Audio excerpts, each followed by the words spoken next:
this afternoon's seminar for the Center of International Child Health, a selected audience. It must be a Friday afternoon. We had about 60 people sign up on Eventbrite, and a select audience has found it. So thank you to all of you for coming.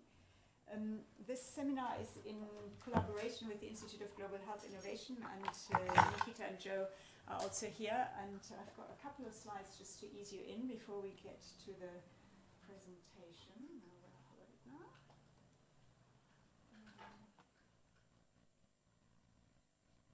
Just two things about the center and also of the interactions with the Institute of Global Health Innovation. So the center runs a seminar series, and the Institute of Global Health Innovation runs a sort of forum. And for a few sessions, we've combined these activities.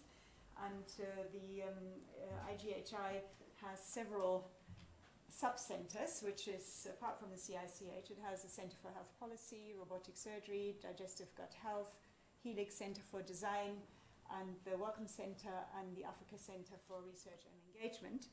And the Center for International Child Health is in fact the latest, latest edition. The vision that we have for our center is to actually facilitate multidisciplinary research within the space of international child health. And the fact that we're having a session this afternoon on mental health, which is something me as an infectious disease person, I really have very, very little insight, shows that we're starting to succeed in these cross-disciplinary. We also want to create an environment in which people feel comfortable acting in a multidisciplinary space, and where also teaching materials can be shared across seminars. So the seminar series has coincided this week with the Mental Health Week, Mental Health Awareness Week. Is that the right term? Yeah. And you might have seen some activities around that, and Dr. Kike, who is one of our speakers today, has also done a lovely podcast on it, and some of those details are on the IGHI Chin.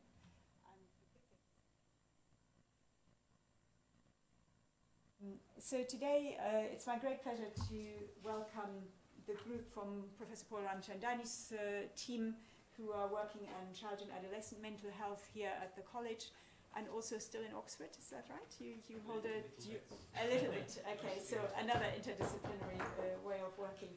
And your research interests include early child development, but also mental health in adolescence, post-pregnancy, and I think we'll be hearing a little bit about the breadth of the program there.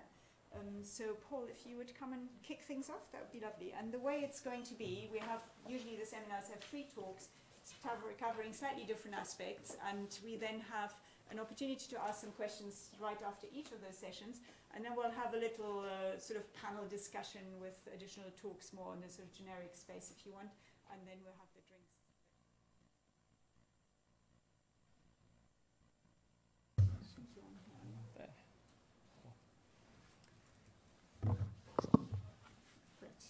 It's going to be tweeted and recorded, and we're maximizing the visibility for all of those who could not make it this afternoon. Okay, thank you. So I'll just get this. You bear with me just for a moment. Okay, thank you. Hello everyone. It's very nice to see you, and thank you for staying around on a Friday afternoon. We're very grateful for the invitation, all of us from the Centre for Mental Health, Centre for Psychiatry now we are, sorry. We changed our name last year, and I'm still catching up. My name is Paul Ramchandani. I'm Professor of Child and Adolescent Mental Health here at Imperial. I'm also a child and adolescent psychiatrist working in the NHS, as are my colleagues who are going to be speaking this afternoon, and one of them is still hot-footing it here from an emergency somewhere in the outer reaches of London. So he should be here just in time to do his talk. He'll come in one of these doors slightly flustered in about 5 minutes probably. But yeah, he'll hopefully be here for that. We're going to talk about depression, so we're going to focus on depression for this topic of this session. And there are 3 of us speaking. I'm going to give a sort of a brief general overview, really, of depression, something about depression in adolescents in the UK, and then we'll move on to thinking about depression in Africa. Hi, Cornelius. He doesn't look very flustered at all, actually, does he? He walks in very cool. I was just explaining you come for an emergency and you might walk through flustered, but no, none of it. Thank you. Okay. Okay. And then my colleagues will talk about specific pieces of work that they're undertaking in Nigeria. Most of my work is UK based, most of it's London based, but I do have collaborations with colleagues in South Africa and in India, and that is around primarily mental health in the early years. And by early years, I mean, we're talking from 18 downwards, but we do quite a lot of work with women in pregnancy, families in pregnancy, and in the early years as well, where mental health and physical health and cognitive development all intertwine and overlap. It's very difficult to tease these things out separate from one another when you're talking about a one-year-old infant. They gradually emerge as different strands of development over time. So in global health terms, depression and mental health is often overlooked. And I like this as a kind of visual, I'm not sure if metaphor is the right word, but as a visual illustration really, of one way of thinking about global health. So these people here are all looking at something that must be very fascinating, very, very interesting.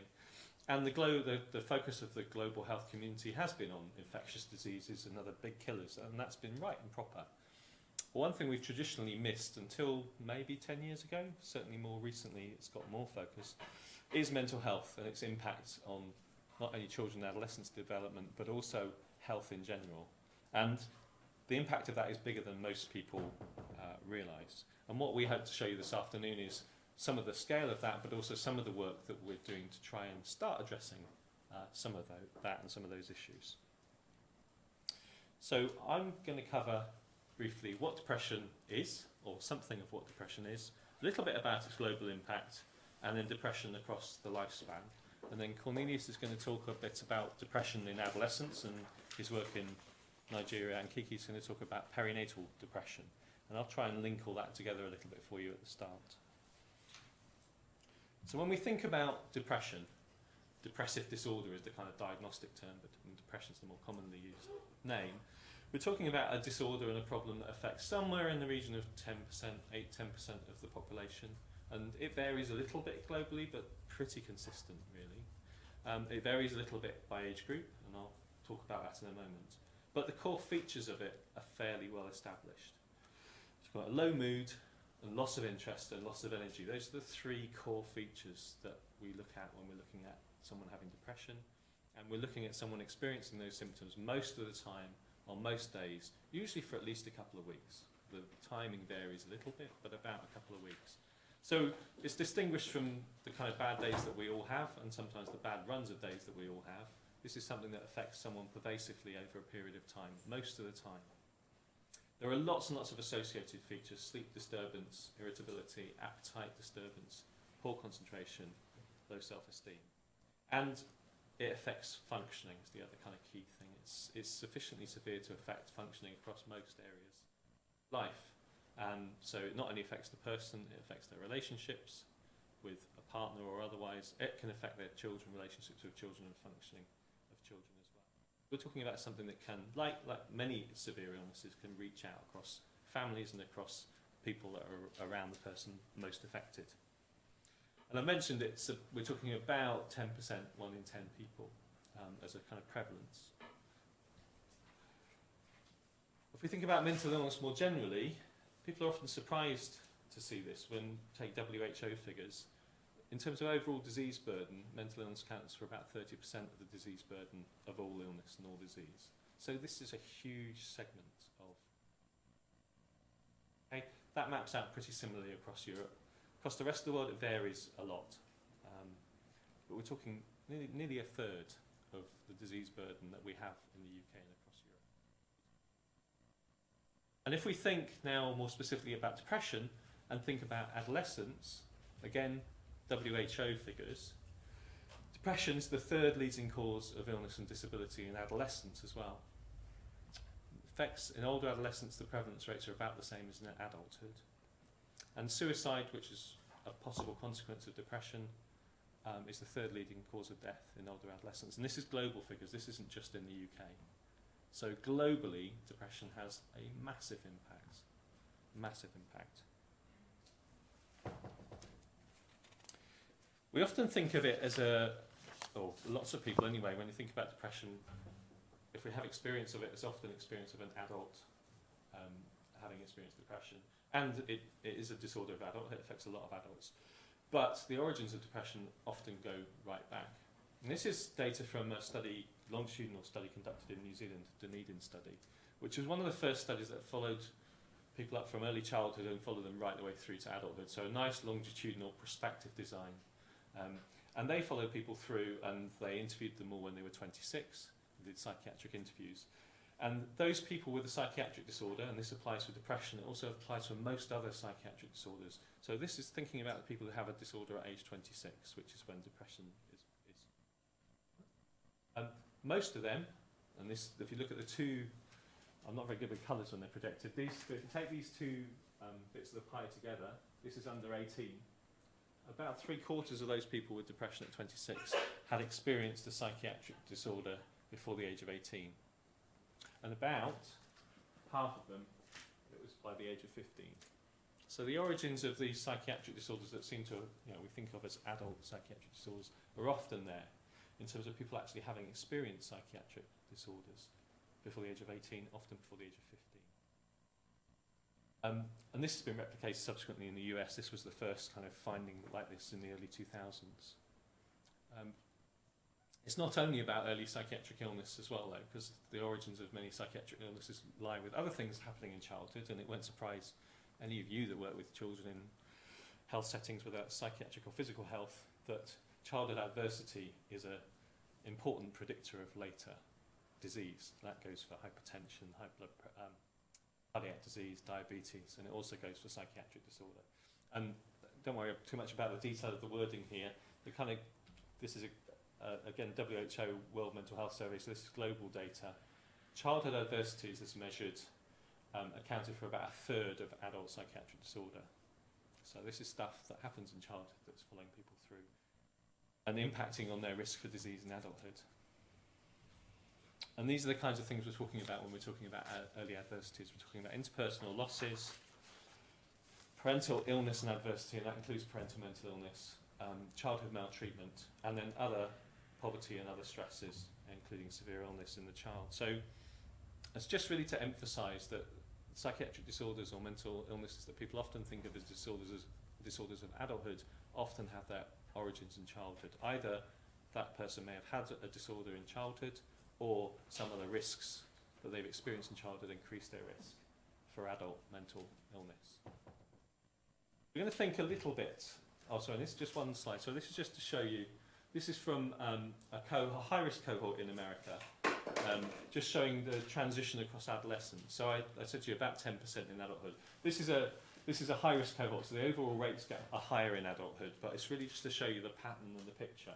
So in pre-adolescence, so running up to about the age of 12, 13, the rates of depression are still around 1 or 2% in the most recent figures. So we're still talking about a disorder that's common even in children aged 8 to 12. But from about 13, 14 onwards, the rates then go up to adult rates. And so these rates go up higher than they would in the general population because it's a high-risk cohort, but the pattern is essentially the same. And over the years, this is data from a few years back, the risk seems to have pulled back a little bit, so the increase in risk seems to be happening a little bit earlier, maybe 13, 14, we start to see the rates go up. And the other thing you may notice from this is the difference by gender.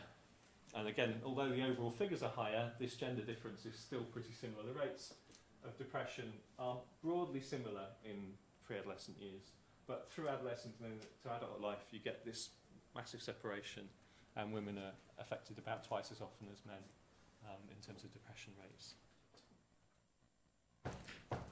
So it's a lot of gloomy news for a Friday afternoon, I'm sorry, but it's to try and set the scene for the severity and the impact of these kind of disorders that we're talking about, and hopefully we'll go on to more hopeful thinking about interventions and things that we can do about it when Cornelius and Kiki speak later on.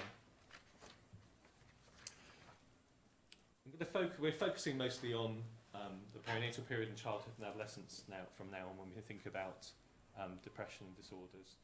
And as I've shown you, depression does occur across the lifespan.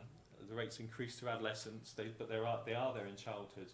Under the age of about 6 to 8, there's controversy about depression, whether it occurs and whether it's the same or whether it's different, and there's a lot of debate around that. But from around about 9, 10 onwards, we start to see a few, in clinic anyway, we start to see a few young people who have what we recognise as characteristic depression. It's not common, but we do see it, and then the rates take off. what to think about is we have depression in childhood, we have depression in adolescence, and then on into adulthood, and then the cycle kind of comes back around again. And I want to finish just by thinking about that, closing that loop and that cycle coming around again. Because a lot of the work that we've done here with the team that I work with at Imperial has been thinking about perinatal depression. That's depression affecting women and men during the time of pregnancy and the first few years of a child's life. Because there's now well established that children whose parents have postnatal depression are at increased risk of a range of adverse outcomes. So they have high rates of behavioural and emotional problems and so on. I'll show you in a moment a few of those outcomes. And the risk is approximately doubled. So it's not deterministic. It's not that if your mother has postnatal depression, therefore you are going to have mental health problems or delayed IQ. Many of us in this room will have had a parent who had postnatal depression. Probably done fine. The risk is, we're talking about a risk going up from 10% to 20%. So still around 80% of those people who are exposed to postnatal depression in a mother or a father are doing okay. But the risk is doubled. So it's that tricky thing to balance. It's an increased risk. It's important, but it's by no means deterministic. And the kinds of risks that children are potentially exposed to when a parent has depression, either in the prenatal period or postnatally. Prenatally, it's low birth outcomes, so a slightly increased risk of low birth weight and premature birth. Then through the sort of school years, we're talking about increased risks of not only cognitive problems, but particularly behavioural and emotional problems. And then into adolescence now, some of the studies have followed up people long enough to get into early adulthood, and we're looking at increased risk of depression and anxiety as young people get into adolescence and into adult life. So we have that increased risk. We're trying very hard to work out what the mechanisms might be for why that risk seems to be transmitted from parents and children. And some of it is going to be genetic, but quite a lot of it is environmentally mediated. So we're looking at patterns of not only biology and changes within the placenta and changes within the fetus and the environment for the fetus, but also thinking about early parent-child interactions after a child is born. And all of those seem to have some contribution, and that's some of the work that we've been doing as a team here at Imperial over the last 4 or 5 years. So we know some of those pathways, some potential pathways, but at the moment there's a whole lot that we don't know about how it might be transmitted, and there's a lot for us still to learn. So I'm going to wrap up there. Happy to take questions now or perhaps at the end, but hopefully I've shown you depression is a common disorder in childhood and adolescence as well as in adulthood. Very, very big impact globally, and also thinking about, as this comes around back again for the infants, it affects parents. Thank you for your time.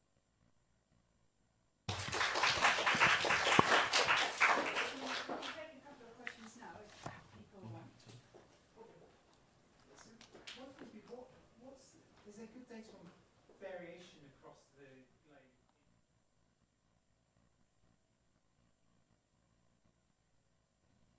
Factors that contribute to the diagnosis? What do you mean? So can I just? What do you mean by aside from societal factors? I suppose that defining depression may be slightly different in different societies. Essentially, you know, how you actually make a diagnosis.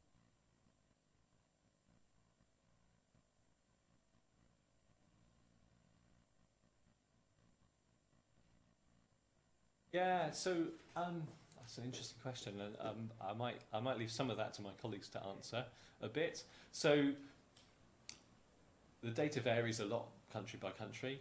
Some of the risk factors are fairly consistent, thinking about exposure to poverty, exposure to violence in childhood. So some of those childhood risk factors map right the way across the globe. In terms of variability by country, I don't know if Cornelius wants to chip in at this point. I haven't seen massive variation, but there will be by group and by society and by exposure to those variables. But whether over and above those, there are differences by other cultural and ethnic factors, I'm not sure. Do you want to add anything, Cornelius? Or?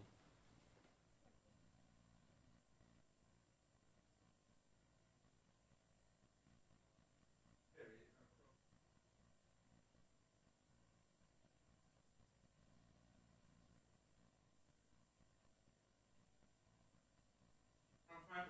So 10% is.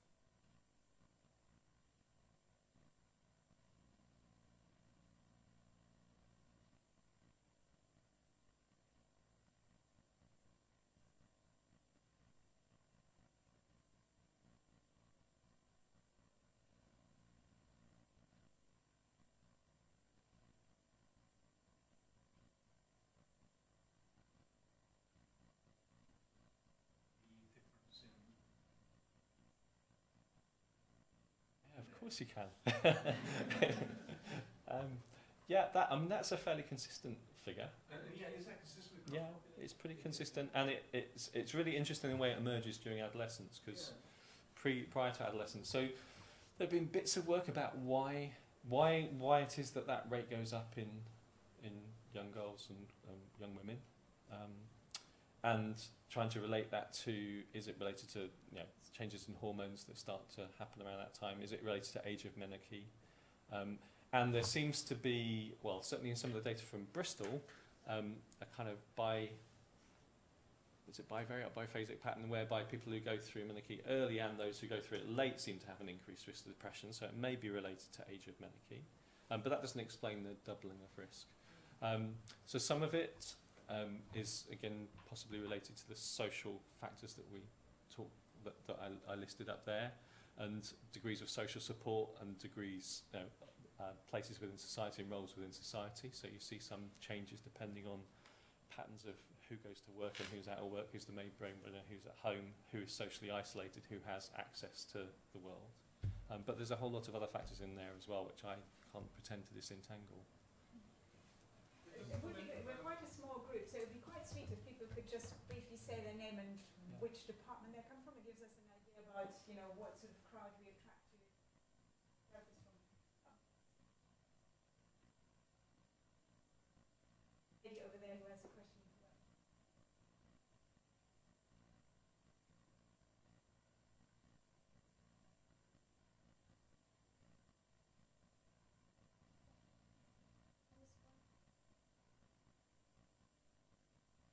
And we found that the highest risk group is men.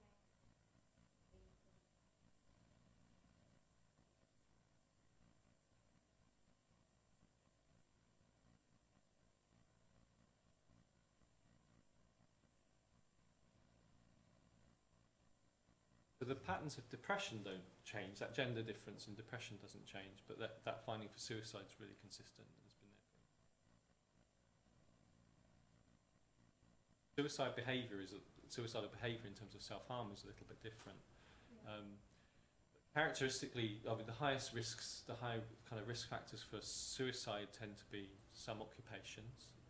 So people have access to means. So vets. Again, social isolation, alcohol, drug use, those are pretty consistent risk factors. So although depression is pretty much always a part of the picture for suicide, in that people have usually experienced quite disturbing. The two don't always go together, and those patterns, that difference in gender for depression and the opposite difference for suicide has been pretty consistent.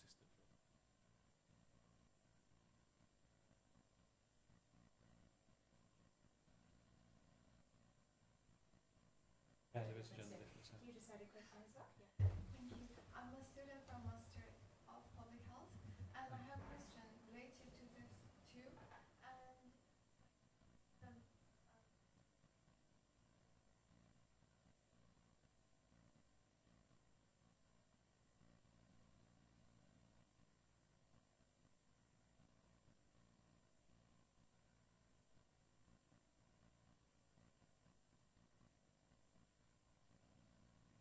And So sorry, I think I might have confused two different things. So I don't know this, it's hormonal reasons that is the reason for the difference between them, but there is work around why does it start to change for girls, and that's been related to onset of menarche. It doesn't necessarily mean that hormonal reasons are responsible for the difference. And I'm not sure about in older age. My understanding is it's similar, but Cornelius has got his hand up again, so maybe he'll have the answer. Cornelius, Center for Psychiatry. The gap actually does narrow.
There are two standard ones. Okay. Two standard ones. Okay. There's the WHO ones, Yeah. which we generally use here, and then Americans have they're not massively different, but there are differences in time frame. Because often the interpretation of the symptoms might be very society related, and therefore the register. Shall we move on to Cornelius then? Thank you very much. So Cornelius is a senior lecturer here and consultant child and adolescent psychiatrist, and a lecturer at University of Ibadan. So you are from Nigeria. Yes. Is that right? Thank you. We just load you up. It's not good. And the main focus of your work is based in Nigeria, or is it 50-50, or how do you divide? Most of my research is in Nigeria. Mm-hmm. I have a bit of research in the UK here, but most is in Nigeria.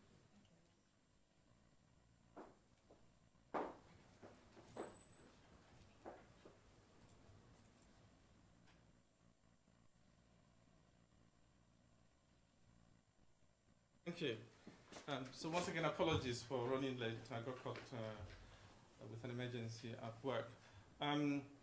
So thank you for the invitation to be part of this meeting.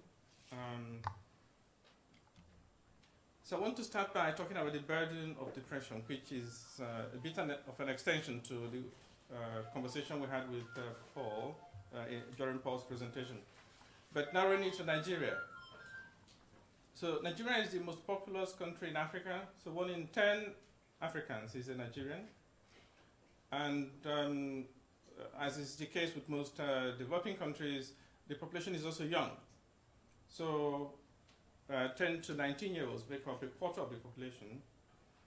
The best epidemiological study of depression in Nigeria gives a point prevalence of 7%. So if you do the sums, it will suggest that there are at least 2.2 million adolescents in Nigeria who may be depressed, which put in context is almost half of the population of London, half of the population of Ireland, or 40% of London. So the point is, it's a huge number, and therefore does deserve that we do something about it. So I'll go on now to talk about treatment. So in general, the model for thinking about treatment in psychiatry tends to be something like biopsychosocial model. So most psychiatric disorders benefit from a treatment that involves some biological intervention, psychological intervention, and some social interventions. And depression is a good example of that. So we can use antidepressants, which are generally reasonably effective. So effect sizes of about 0.5, response rates of about 60-70%. But we can also use psychological intervention, e.g. CBT, but there are other ones we'll think about in a minute.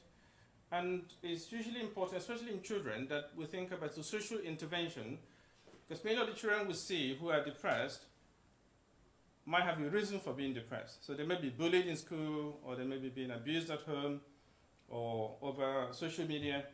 And actually, by not addressing the triggers, you could be trying to fill up a leaking bucket by any other intervention that you're offering.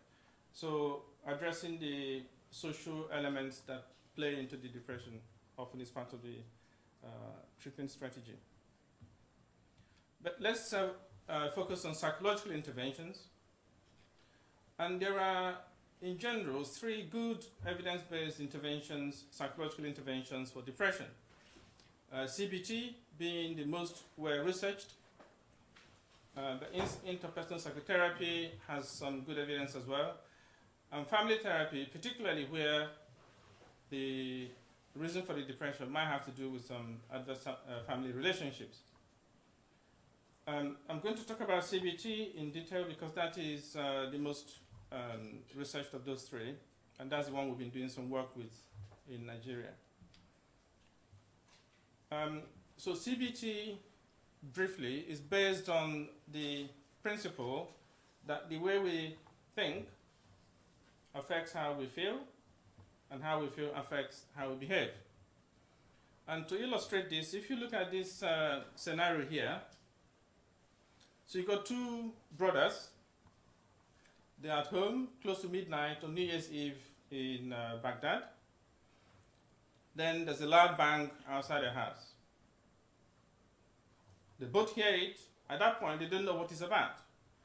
But if the first brother, so Ahmed, if he thinks, he doesn't know why, but if he thinks that this may be, the noise may be from fireworks, which is not unreasonable given that it is New Year's Eve, then how might he feel? Might feel excited. What might he do? He might rush out to the house to see more of the fireworks. But if his brother, having heard exactly the same sound, thinks this may be dangerous, it might be a bomb, which again, sadly, is not unreasonable to imagine in Baghdad. And then obviously he will feel terrified, frightened, afraid. He might then go into hiding. So you could end up having, if you were a fly on the wall in this children's house, the bang happens, and then one rushes off, and the other one goes under the table. And they've done completely different things, having just heard the same sound. So this is why it is believed that we experience the same events differently, depending on how we think about it. And those connections between thoughts, feelings, and behavior form the basis of CBT. Because if you change the thoughts, or the feelings, or the behavior, the subsequent links also unravel, like a domino. And summarized here by Macmillan, if we change our thoughts, we change ourselves. So how does this work in practice? So you can change negative thoughts by using cognitive interventions, and you can change the effect of negative behavior on negative feelings by using behavioral intervention.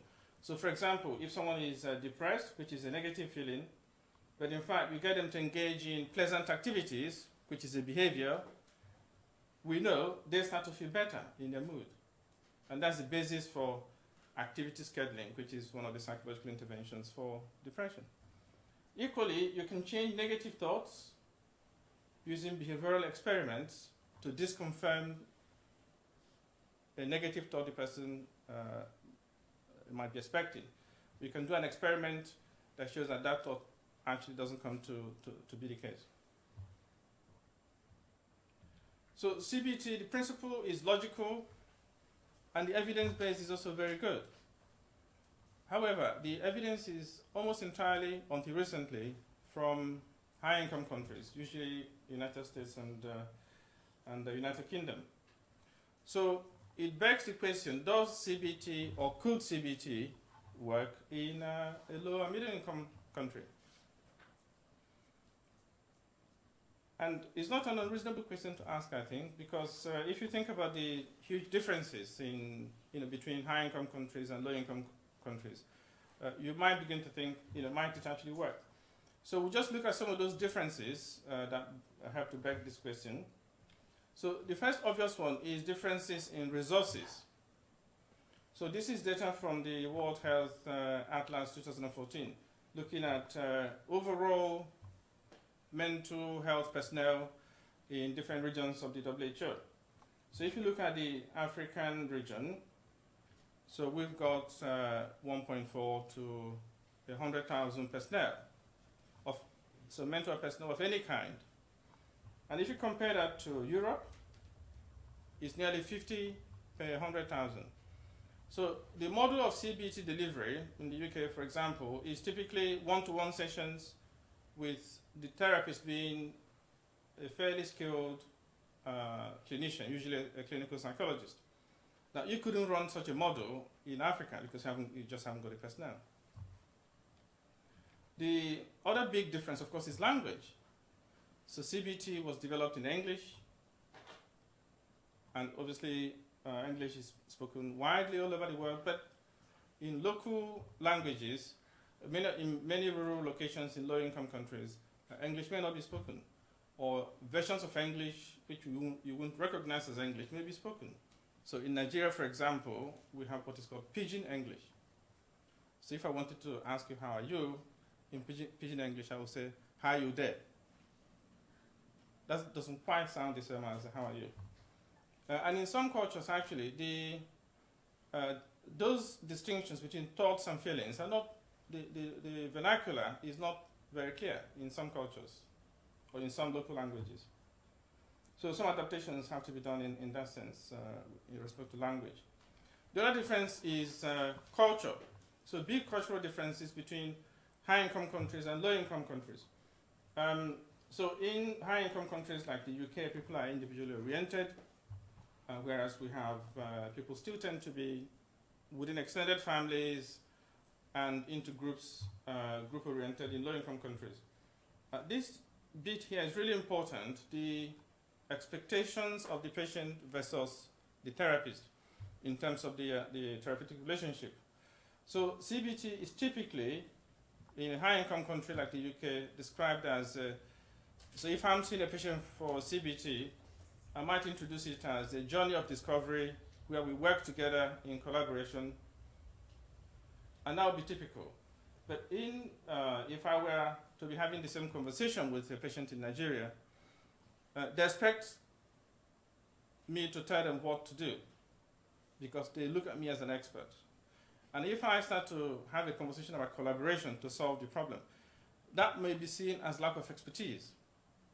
And the patient may not come back. They will go and tell other people in Pidgin English, that doctor no know what they do, which is that doctor doesn't know what he's doing. He's asking for help from me, even I'm the one who's come for help. So if you misjudge that hierarchical relationship, you might lose the patient's cooperation. And then, of course, religion is still quite pertinent in many low-income countries. And I know religion has bad press because often what we hear are people in whichever religion working in the extremes. But actually, most people who are in any religion within the mainstream tend to be people who sometimes find it quite helpful. And to that extent, religion on the whole might do more good than bad. But certainly in places like Nigeria, religious coping is very high. This is data from one of my supervisees, just finished the study a few weeks ago. You can see these are children who are depressed, and then he was looking at their existing coping strategies. You can see that the vast majority are using religious coping. So if you introduce a therapy that undermines the existing coping skills or coping strategies, that you might do more harm than good. So one of the things we've done in Nigeria is to incorporate religious coping into the CBT paradigm, as opposed to ignore it or even undermine it. So if we ask the same question, so can CBT work in low middle-income countries? The answer is yes. It can be effective, it can work, but clearly you have to adapt it because of some of those differences we've just been looking at. So let's look at some adaptations that are essential. The first one is about reaching as many people as possible with a small number of professionals. So logically, it lends itself to running groups. So most of the good studies that have come out of low-income countries on CBT have been effectively group-based interventions. And that's not bad because actually you don't lose efficacy because you run groups. So the efficacy is the same as individual intervention. But of course, it's far more cost-effective and you could argue is consistent with the cultural expectations of those societies. The next big adaptation is to train lay people. So given the limited number of mental health professionals, you can't rely on that pool to deliver the intervention. So you need people who are not mental health professionals, but who may be able to be trained and supervised to deliver the intervention. So you hear a lot about task shifting. CBT is good in that sense because you can manualize it fairly easily so that you get consistent, reliable, and good fidelity in the delivery as long as people follow the manuals. The other key adaptation is to use more behavioral components and less cognitive component. Now, to make this point, I need to remind us or explain to those who are not familiar with this that CBT actually is two different therapies coupled together. So cognitive intervention and behavioral intervention, when you put them together, you get CBT. But in fact, you can practice cognitive intervention on its own, you can practice behavioral intervention on its own, and of course you can join them together. Those two, these two different interventions actually started off life differently and separately. And it was later that they got coupled together. So we now know good evidence emerging, including this very large trial called the COBRA trial, done in the UK here, published last year in the Lancet. We now know that behavioral interventions can be as effective as cognitive interventions and as effective as cognitive and behavioral interventions put together. But behavioral interventions are much more simpler to explain and to understand, much more simpler and easier for the patient to also implement. So if you're using lay people to deliver the intervention, or people with not as much expertise as we have in high-income countries, then you want to emphasize the bit of the therapy that is also easier to understand for them. And for the local community where, again, literacy rates may be not as high, you also want techniques that the population can understand. So to that extent, so the work we've done in Nigeria have been mainly behavioral and very small cognitive elements. And that's been, that, as I'll show you in a minute, has been successful as well. And then more directive approach. So taking into account the fact that the population actually expects they defer to you. This is not whether it's right or wrong, that's just how it is. They defer to you, they see you as an expert to tell them what to do, and people generally wouldn't do it. So you can take advantage of that by being more directive in how you deliver the intervention, which generally makes it a bit quicker to get through. And as I've already mentioned, we do tend to incorporate helpful religious coping strategies. And it doesn't matter what religion it is. Some of those coping strategies cut across all religions, as long as you stay in the mainstream. So I'll just go through some examples where these adaptations have been made in different countries. So I'll talk about Chile, Pakistan, and then finish with Nigeria. So starting with Chile, South America. So Ricardo Araya and his group, this was one of the first big CBT trials in a low-income country. So it's about 17 years ago now. So compared visual care with visual care plus CBT, group-based, women in low-income parts of Santiago, the capital of Chile. And you can see the outcome was positive. And then Pakistan, over here. So Atif Rahman and his group did a big randomized control trial of CBT in perinatal depression, which Paul referred to in his talk, using community health workers. So these were people not at all very well educated in the sense of they're not university graduates. These are village health workers. But they were able to deliver the CBT with big outcomes that are sustained across a year. And then back home in Nigeria, we've been doing some work there. So this is our first paper published last year. And in that study, what we did was, it was a controlled trial of 5 sessions of CBT, of which one session was a review, the last session. So effectively 4 sessions of active intervention. Only one of those was cognitive, so the first session. So the other 3 were behavioral. So that's the point I was making about more behavioral, less cognitive. And you can see that the group that had the CBT did much better at 6 weeks. and that benefit was sustained over 16 weeks. We have data from a few other studies which are being reviewed at the moment, so I haven't shown them here for obvious reasons, but we're consistently finding similar patterns, both in, so one of the studies that I could have talked about was on children who were actually depressed enough to present to psychiatric hospital. So the children in this study were in secondary schools, so they weren't severely depressed because they were still functioning enough to go to school. But we've gone on to do a similar study using a sample of children who were in fact too unwell to go to school and had to attend psychiatric outpatient clinics. And we also found similar outcomes. So in conclusion, so depression is a big problem worldwide, but certainly in Nigeria.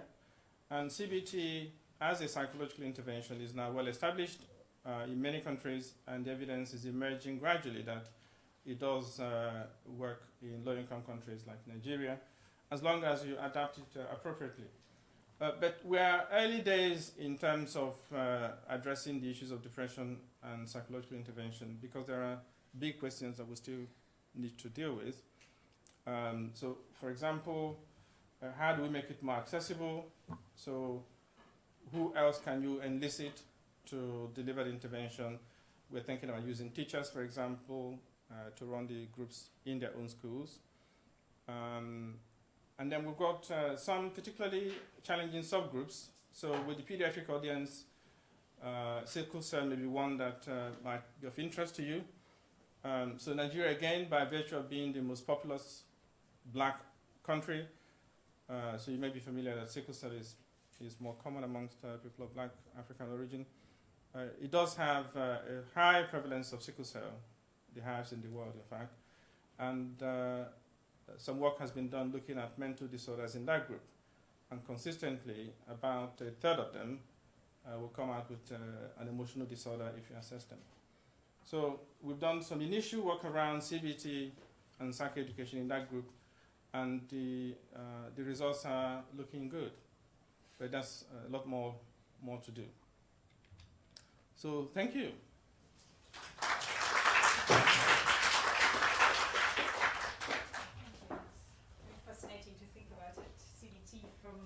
Cultural point of view and focusing more on the behavioral, never occurred to me that the method might be quite different.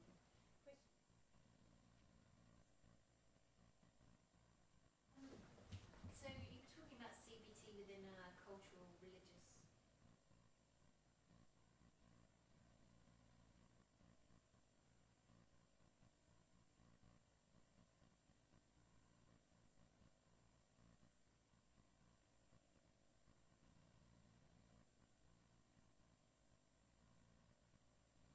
You do, yes. Which for me was not difficult because I originally come from Nigeria and grew up in Nigeria and go to Nigeria twice a year. But if you are going into a different culture that you're not familiar with, yes, you do need personally to be culturally adapted before you can make those type of adaptations for other people.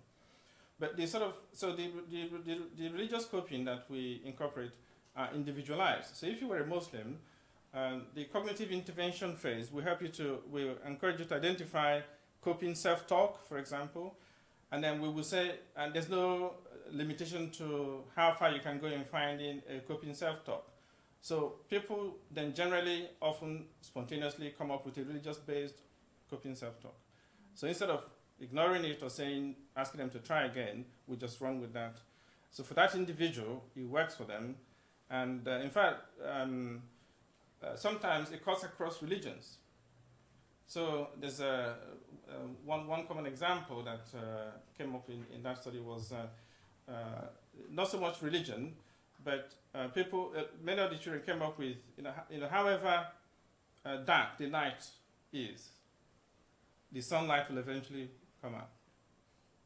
So that's not religious, but it was quite a common theme. And then some people, I'm just trying to remember one that was strictly religious. I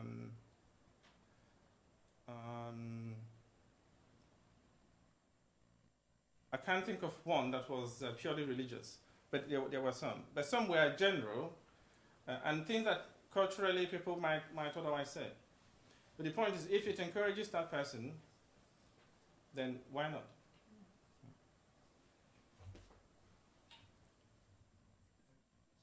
Ryan Lee from the Global Health and Development Group. Thank you, very, very interesting talk. I have a question about the same topic from the opposite.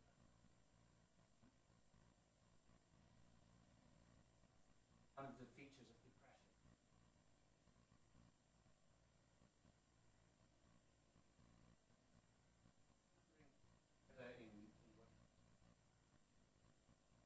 Whether you've come across very strong religious beliefs might actually. I wonder whether.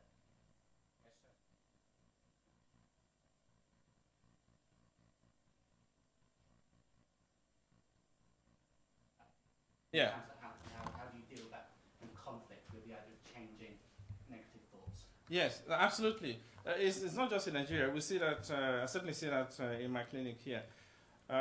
So the negative depressive cognitions can take any shape, and religious shape is one of those, in which case it's not a positive coping strategy. So it'll be quite therapeutic to then subtly challenge it and get the person to find a different, to interpret it differently.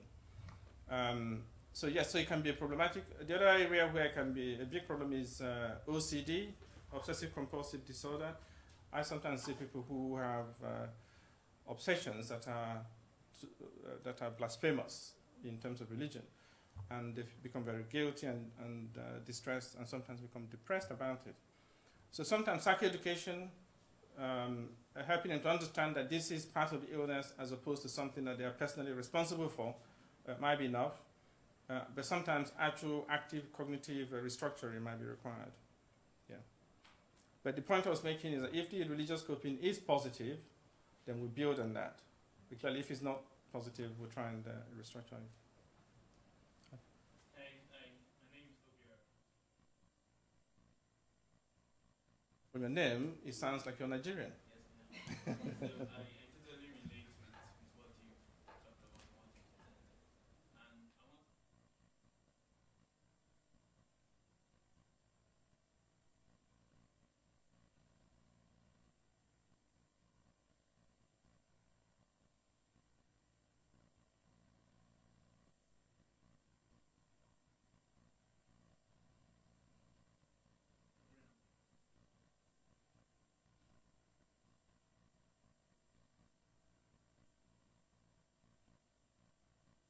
Yes, so stigma, sadly, is still a big problem with mental illness, and it's not unique to Nigeria at all. It is still a problem even here.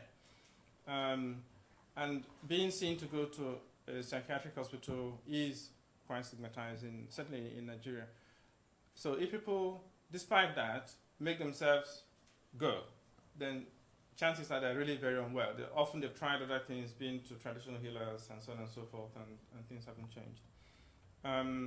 So the group that I didn't present, but where we've done similar study, in general, their carers brought them. So because they were very worried about the children. One of the advantages of delivering these interventions in schools is that it's less stigmatizing.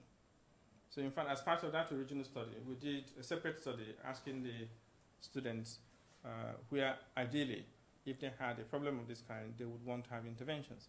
The vast majority chose school. So again, there's a piece of work that Paul and I and other people are developing, looking at whether teachers can deliver these interventions.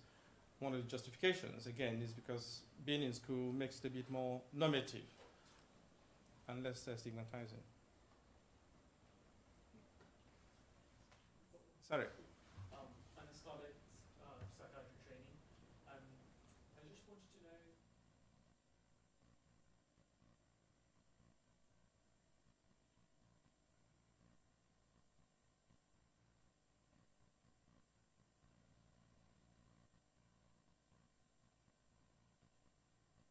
Different religions in the same group. Yeah. Are there generalized adaptations? The generalized adaptations in the sense that, if I use the example of coping self-talk again. So the students were 10 in each group. Each person was encouraged to identify what might be good coping self-talk. So in that group, there were mainly Christians, but there were some Muslims. And some came up with, so the Christians may come up with coping talk that was neutral, but culturally relevant, like the one I gave as an example before. Or some came up with religious themes that were Christian-oriented, but equally the Muslims did. But the point is that each of those coping self-talk was for the individual. They could share it with the group if they wished, but they didn't have to. So the exercise was about individuals identifying for themselves what could be a good coping self-talk. And then the person facilitating the group went around listening to what people had come up with, having a conversation about it. And those who wished to share then shared what they came up with, and there were discussions about it. But it wasn't, so you could run it with a mixture of religious people of different religious backgrounds, as long as the ideas were individualized. Great. I think we'll take further questions at Thank the you. discussion table. Thank you very much. If I could invite you to join us. Dr. Kiko Olajide, you need to help me with your pronunciation of your surname, which is Olajide, so I wasn't too far off. But so you work on depression in the perinatal space? Yeah. Okay, great. And you're also a trainee or a senior lecturer? No, clinical fellow. Clinical fellow at the Center for Psychiatry. Yeah. Okay. Thank you. Shall I help you through this? Your stuff's on the That's on desktop. that's the one.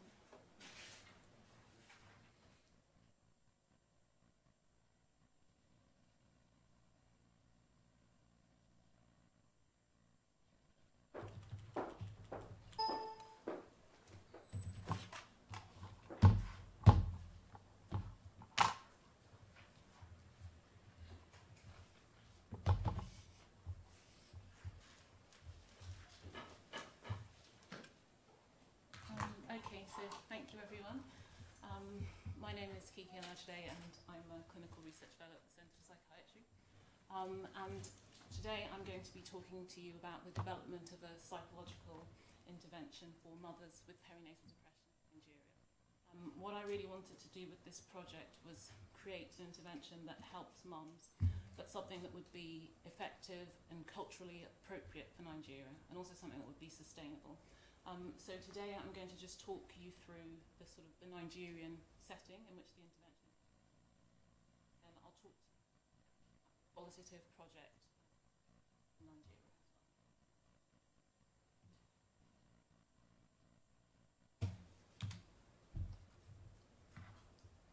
So this slide just talks about the sociodemographic characteristics of Nigeria. As Cornelia said, Nigeria is Africa's most populated country. Has a population of 180 million. Our study took place in Oyo State, which is in the southwest of Nigeria, and they have a population of 20% are women of reproductive age, 20% under 5. In terms of ethnicity in Nigeria, Nigeria is one of the most ethnically diverse countries in Africa. And there are over 500 ethnicities in Nigeria, the majority, the bulk of which is made up of the Hausa, the Yoruba, the Igbo, and the Fulani. In our study in Oyo State, they're predominantly Yoruba in ethnicity. In terms of women's literacy, in Nigeria, the literacy rate is 53.1%. In Oyo State, that's way above the national average at 71.5%. That's probably because Oyo State has a history of being quite well educated. It had the first university in the western region of Nigeria in colonial times, and it's got a really good secondary and primary education system. And as you know, women's education is linked to health outcomes, and Oyo State has relatively good health outcomes. In terms of poverty, almost half of Nigeria's population live at or below the poverty line. antenatal care policy in Nigeria follows the WHO guidelines for focused antenatal care. So it means that women who are having a healthy pregnancy are expected to have at least 4 antenatal visits. Now in Nigeria, healthcare for antenatal formal sector by midwives, doctors, also community health extension workers. Those are sort of like what we would see health visitors here. In the informal sector, they have community birth attendants or traditional birth attendants, and they work with mothers at the time. They assist them with delivery. They might assist them with some of their antenatal care as well.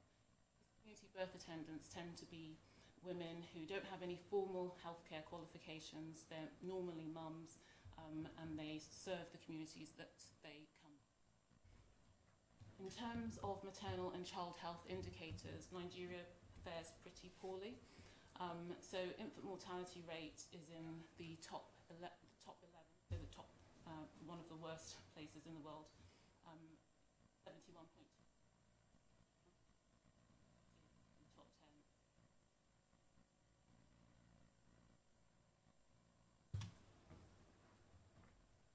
10. So perinatal depression in Nigeria. The prevalence rates have been estimated to be anywhere from 10 to 30% in Nigeria. And as Paul was saying, perinatal depression doesn't only have long-term outcomes for the mum in terms of their morbidity, it also has outcomes for the child. So have an increased risk of emotional and behavioural problems and an increased risk of mental health illness in later life. Now there's a real scarcity of human and financial resources for healthcare in Nigeria. There are an estimated 0.06 psychiatrists per 100,000 of the population. And the mental health inequalities are complicated further by the geographical barriers to care. So mental health care tends to be focused in the specialist tertiary hospitals, so people in rural areas often get overlooked. These factors have combined to lead to estimated that 90% of people with mental illness go untreated in Nigeria. A key strategy to addressing this mental health gap is task shifting, that's where you train non-specialist health workers, peers who they don't have any formal mental health qualifications, but you give them training in delivering a mental health intervention. So our study, what we did, the first thing we did to try and develop this intervention was hold a theory of change workshop. Theory of change is an approach to developing complex interventions. We asked people who are stakeholders in Nigeria to come for a theory of change. We asked mothers, community birth attendants, doctors, nurses, think about how a reduction in perinatal depression could be achieved in Nigeria. And one of the questions that was generated from the Theory of Change workshop was, well, even if we have this wonderful intervention, we know that it works and we put it in place, what are the factors that will influence whether or not mothers actually come and get help for perinatal depression? That was how the study aims were generated. We wanted to explore attitudes to perinatal depression and identify barriers and facilitators. So our study methods, we had a qualitative cross-sectional study. We conducted it in 2 stages. The first stage was a series of in-depth interviews and focus group discussions with mothers, their family members, and also potential peers. Then we are planning on going back and presenting the intervention to mums and peers at a later date. Data were analysed using a thematic framework analysis approach. So this slide just shows you some of the themes that were discussed when we were collecting data. So this is looking at the attitudes to perinatal depression and looking at the help-seeking behaviours in terms of facilitators and barriers for Nigerian women. So barriers and facilitators to women seeking help. Time poverty was important, so not having enough time to go and get treatment, work commitments or home commitments, childcare responsibilities. The location of the intervention, the treatment, was important. So I think someone mentioned about going to specialist hospitals. Psychiatric care is concentrated, focused in the specialist hospitals which are in urban areas. In our study, there's a hospital which is a teaching hospital, and people were really reluctant to go there, and that's where the psychiatric services exist. They didn't want to go, they were frightened to go there. They felt if they went there, there must be something really wrong with them. They felt that they might be detained there, locked up, really didn't want to go there. Ethnicity was important as well. If you remember, I said Nigeria is really ethnically diverse. In our study, it's predominantly Yoruba in the Oyo state, but there are people from all different ethnicities there, and the different ethnicities have different cultures, different language. So if you're asking the community birth attendant to see someone for their physical health, then that's fine. They can probably rub along with just a few shared words. When you start asking them to deliver a psychological intervention, they need more than just a few shared words. They need to be able to converse. So that was felt to be a potential barrier. Depression itself was felt to be a barrier, so people are so unwell that they actually don't want to leave the house, they don't want to go and seek treatment. Stigma was also a barrier. Knowledge, so not having knowledge of what depression is, not realising that you're depressed, realising that there's somewhere that you can go for help, that was important as well. And in terms of treatment, that impacted on what kind of treatment people wanted to see. People felt that mothers needed to be educated about and where to go. Talking therapy was something that was accepted, even if it was sort of informal talking amongst peers or talking to a professional. Medical therapy as well, so taking antidepressants was something that people and acknowledged would be of help for depression. In terms of causal explanations for depression, medical model existed there as well. So when the hormones that might be changing, that was a cause. Also, traumatic life events came up. Nigeria has quite poor road infrastructure, and road traffic accidents are very common. So a lot of people talked of how losing someone, a husband or a loved one in a road traffic accident, how that could precipitate. So, unwanted pregnancy was also something that came up, and undesired child gender, and what that really is having a female child instead of a male child, because in Nigeria the male child or males are valued more highly because they're thought to be able to look after their parents when their parents get and the female child isn't valued as much. These three themes, poverty, relationships and spirituality or religion, they crossed all of these three categories. So they were important for a causal explanation for depression. They were felt to be important in treating depression, and they were also important as barriers. I'm going to talk a little bit about those now.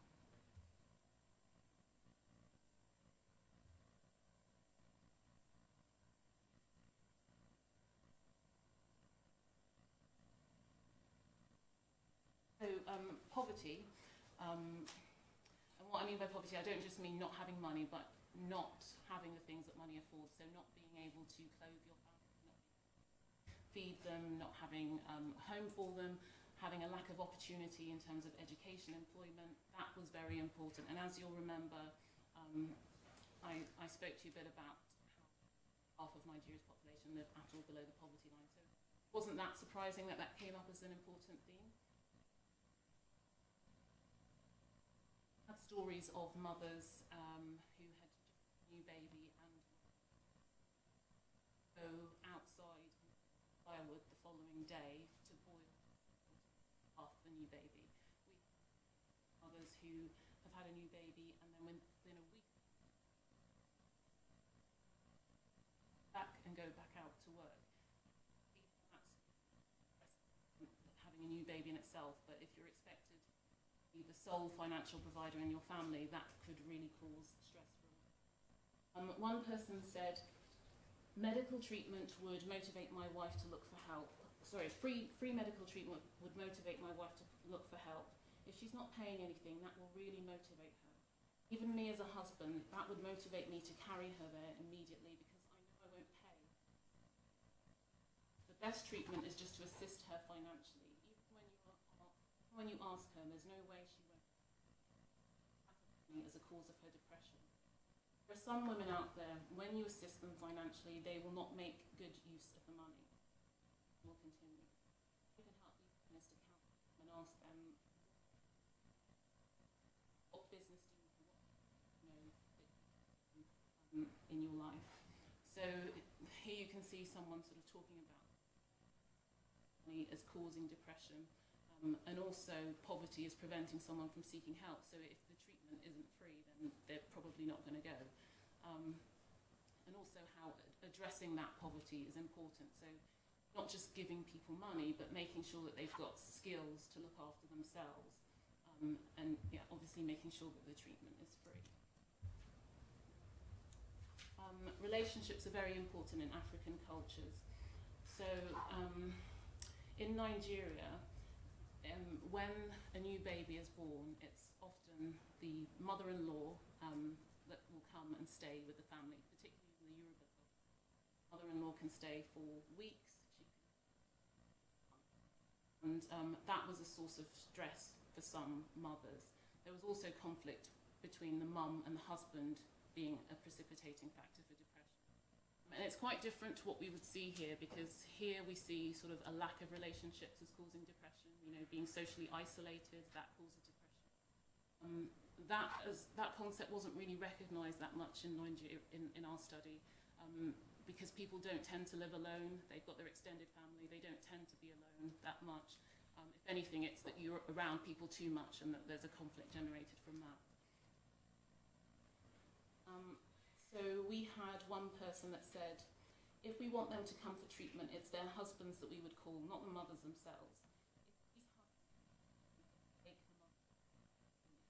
They would have gotten to our place before we had done dressing. So you can see there that the husbands are quite, not in control, but the wives follow the opinion of the husband, basically. So in terms of help-seeking behaviours, a supportive husband could encourage someone to seek help, but equally, an unsupportive husband might stop all them seeking help. Another person said, some husbands, they prefer their wives to run mad at home rather than take them to the hospital. Another important theme in this study was spirituality or religion. So 89% of Nigerians receive some religious organization at least once a week, church or going to mosque, and that's at least once a week. Some people go much more frequently than that. One person said, if there's a spiritual attack, they can use native medicine on the person, so that is why in these circumstances they will go to the church. Here, that one would be spiritual because it got better with prayer alone. If it doesn't get better, you'll know it's medical. So you can see here the idea of spiritual attack or a demonic possession as being a causal explanation for someone having depression. If you think about it, if someone thinks that their depression is caused by a demon or an evil spirit, they're going to go to church for treatment. That's where they're going to mosque. They're not going to go to the doctor. Medical illness. So that idea of religion determining help-seeking behaviours was really important. So in conclusion, those were the key themes in the study: poverty, relationships, and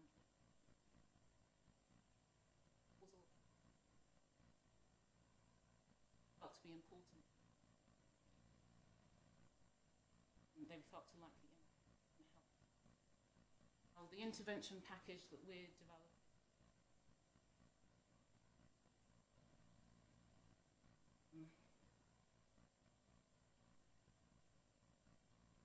We're short on.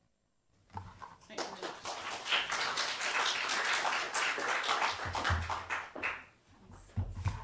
Very interesting. Just come in a minute. I'm sure there's your question. It's interesting you were talking about the husband being important in the relationship. Does that mean that any intervention has to involve? I mean, I think it's important to have the husband on community on side in general. But because mothers value the opinion of the husband so much, then you at least have to acknowledge that. And if we can get the husbands educated on causes of and where to go for help, then that's only going to encourage.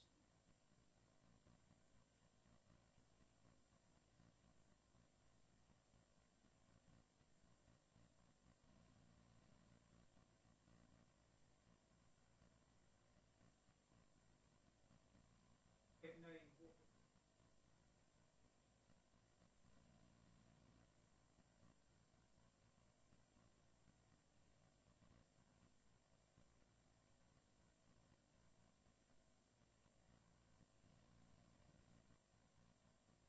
those other conditions that are associated. I mean, it's very similar to the slide that Cornelius put on at the beginning, so the biological risk factors, the psychological ones, and social. And social determinants of mental health are studied, and poverty, when I work in psychiatry, even in this country, poverty does come up. There are so many times that people have come with depression. They've lost their job, they've lost their wife. You wish you could prescribe them a job. It's so important, but having that structure gets people out of the house, gets people feeling good about themselves. So it's really important. But it's difficult when we don't normally have these sort of multidisciplinary approaches. When someone does a social intervention, they don't necessarily study the impact on depression. And that would be something that we should be doing more of, because there is definitely an impact. If you help someone financially, you help them to organise their life, that's going to have an impact on their depression.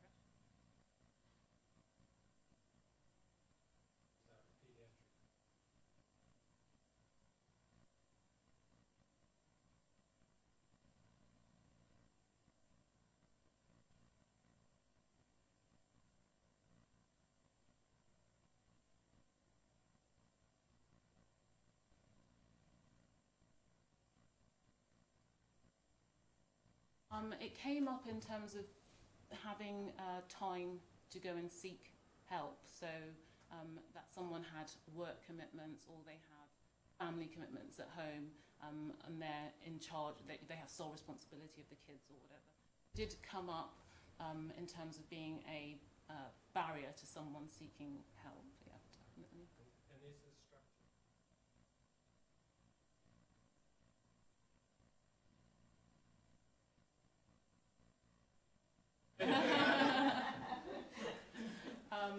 The women have a lot of responsibilities. They have pretty much all of the child rearing responsibilities. It would be rare to see Nigerian husbands.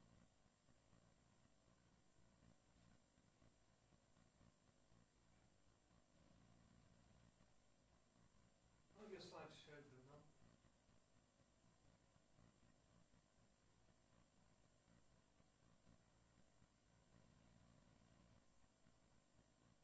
So we had 14 mothers, we had 17 peers, we had 8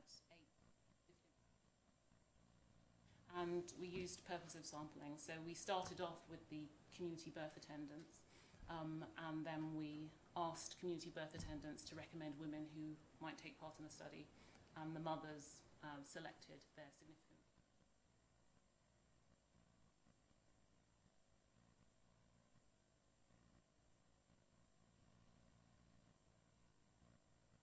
It's sort of saturation level? Yeah, it's a qualitative study, so we can't say that 50% of people think this or 50% that. We can just say that these ideas are out there, and for this study population, these are some of the ideas that are out there. But 30 would be a sort of a good number in a qualitative study to reach the saturation level. But we had others in there.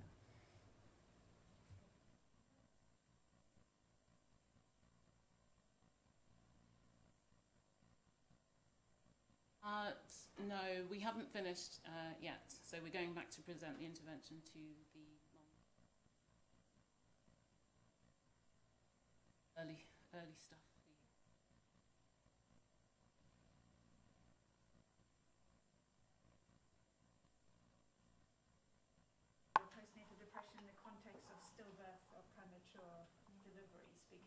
obviously quite a chunk of experience. A lot of interest.